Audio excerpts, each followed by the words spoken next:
আসসালামু আলাইকুম। পবিত্র আল কোরআনের সূরা বাকারার 1 থেকে 7 নম্বর আয়াত আজকে আপনাদের সাথে আলোচনা করব। প্রথমে আছে 1 নম্বর আয়াত, আলিফ লাম মিম। 2 নম্বর আয়াত, সেই কিতাব যাতে কোনো সন্দেহ নেই।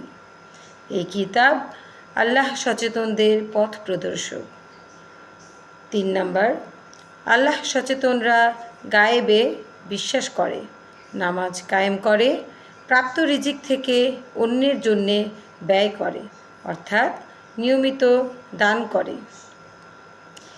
4 থেকে 5 নম্বর আয়াত হচ্ছে, আল্লাহ তাআলা বলেছেন, আর হে নবী, তোমার ও তোমার পূর্ববর্তীদের প্রতি যা নাজিল হয়েছে তা তারা বিশ্বাস করে।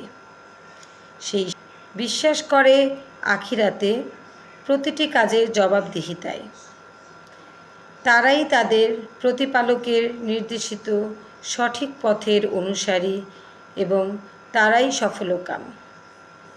6 নম্বর, আর যারা সত্যকে অস্বীকার করেছে, হে নবী, তাদের তুমি যতই সতর্ক করো না কেন তারা কখনো বিশ্বাস করবে না। 7 নম্বর, আল্লাহ তাদের অন্তরে মোহর মেরে দিয়েছেন, কানকে করেছেন বধির, আর চোখ ঢেকে দিয়েছেন পর্দায়। ওদের জন্য অপেক্ষা করছে কঠিন শাস্তি। অর্থাৎ এই আয়াতসমূহের মধ্যে আল্লাহ তাআলা আমাদেরকে